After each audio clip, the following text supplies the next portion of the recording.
안녕하세요. 인체보감입니다. 갑상선 기능 항진증 저하증에 대해서 볼까 하다가 요오드에 대해서 먼저 공부를 하는 게 더 나을 것 같아서 오늘은 요오드의 효능과 그 기전에 대해서 먼저 좀 보도록 하겠습니다. 주기율표 17쪽에 있는 요오드는 그 인체에 유해한 불소, 염소, 브롬과 함께 이제 할로겐족 원소인데 할로겐족 원소 중에서는 유일하게 인체의 필수 미량 원소고요. 그리고 갑상선 호르몬 원료가 되는 매우 중요한 영양소입니다. 요오드가 많은 음식으로는 미역, 다시마, 김, 이런 해조류하고 천일염 등이 있습니다. 이 갑상선의 경우에 그 인체에서 이제 대사 조절이나 체온 조절, 신경계 발달 이런 수없이 많은 기관에 영향을 미치기 때문에 그 자동차로 따졌을 때 엔진과도 같은 역할을 한다고 보시면 됩니다. 갑상선 자극 호르몬 TSH가 갑상선 호르몬을 만들려고 이제 갑상선에 명령을 내리면 갑상선 주머니에 콜로이드 용액이라고 있는데 이 안에서 요오드와 티로신이 반응을 해서 갑상선 호르몬인 T3와 T4가 만들어지게 돼요. T4는 불활성형이고 T3가 활성형인데 이 T4는 T3로 바뀌면서 활성으로 바뀌게 되는 거예요. 그리고 T4가 T3로 바뀔 때는 셀레늄과 아연이 꼭 필요하고요.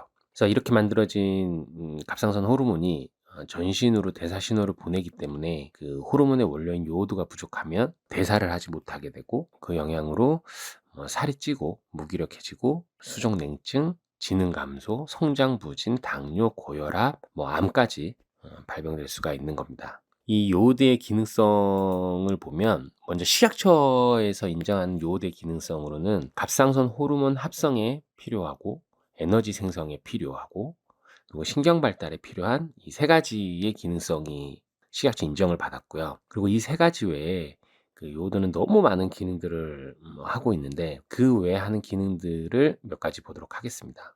첫 번째, 요오드는 갑상선과 부신, 유방, 췌장, 위장, 척수액, 난소, 고환, 침샘, 땀샘 등 각종 그 분비계에 작용을 해요. 그래서 호르몬 분비 및 기관을 정상화를 시키는데 분비되는 기관에는 요오드가 전부 작용을 한다고 보시면 됩니다.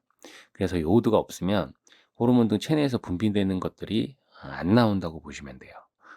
체내에서 요오드가 가장 많이 필요한 곳이 갑상선이기 때문에 이 갑상선에 문제가 있으면 다른 곳들도 문제가 생길 가능성이 매우 높습니다. 두 번째, 요오드는 인체 대부분의 세포에 작용을 하게 되는데 골수에서 면역세포 형성에 작용을 해서 백혈구의 기능을 향상시키는 기능을 하게 됩니다. 그래서 이 과정에서 비타민 C와 D가 작용을 하게 되고요. 그리고 세 번째, 요오드는 항산화제로 작용을 하고 그래서 세포 자살과 항증식 효과를 나타내는 항암 영양소이기도 합니다. 이 논문을 보면 만성적인 요오드 결핍이 갑상선 호르몬에 민감한 이제 유방, 난소, 자궁, 전립선 등의 암을 유발한다는 내용이 있고요. 네 번째, 요오드가 부족하면 그 산화 스트레스가 증가해서 염증 유발 사이토카인이 증가하게 돼요. 이 사이토카인은 당뇨 및 합병증을 발병시키고 그리고 TSH 갑상선 자극 호르몬이 증가하고 그래서 이 TSH 수준이 높게 유지가 되면 이상 지질 혈증을 발생시킨다는 연구 논문도 있습니다. 다섯 번째, 요오드는 임산부에 있어서 그 태아의 성장과 뇌발달에 큰 영향을 끼치게 돼요.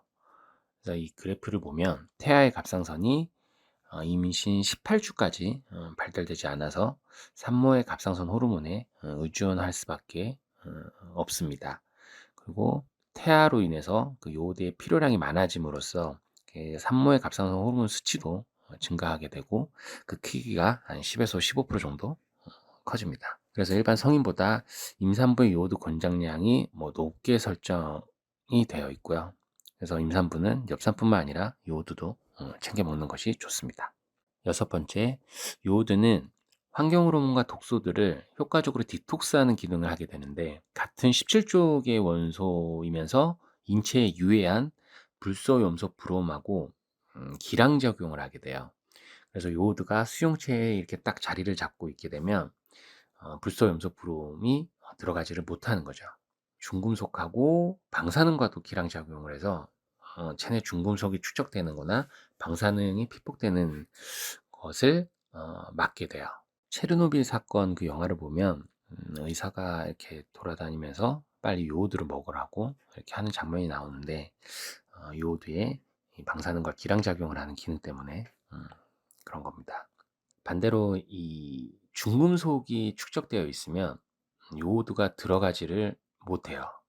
요오드가 결핍이 일어나겠죠. 예를 들어서 뭐 갑상선에 이제 브롬이 자리 잡고 있으면 요오드 수치가 정상이라고 하더라도 요오드가 기능을 못하기 때문에 갑상선 기능이 많이 떨어지게 되겠죠. 병원에서 그 원인을 알 수 없는 각종 암이나 뭐 자가 면역 질환, 류마티스, 아토피, 루푸스, 갑상선 기능 항진증, 뭐 대사 질환 이런 것들이 순, 브롬, 납 같은 뭐 중금속이나 환경 독소로 인해서 기인되는 경우가 많기 때문에 요오드의 이런 디톡스하는 기능이 굉장히 인체에서는 중요합니다. 그 외에 요오드의 부족은 탈모, 부종, 심박수 저하, 임신 지연, 생리 불균형, 면역 저하, 아동기의 낮은 IQ, 성장 부진 등 많은 질병에 영향을 끼치기 때문에 해당 증상으로 치료를 받는데도 호전이 잘 안 되시는 분들은 요오드 검사를 해보시는 것도 좋을 듯 합니다. 이렇게 오늘은 요오드의 기능에 대해서 알아봤는데요. 많이 이렇게 알려지지 않은 영양소인 요오드도 이렇게 많은 기능들을 하고 중요한데 다른 영양소들은 말할 것도 없겠죠. 먹는 것이 틀리면 약이 소용이 없고 먹는 것이 옳으면 약이 필요가 없습니다. 감사합니다.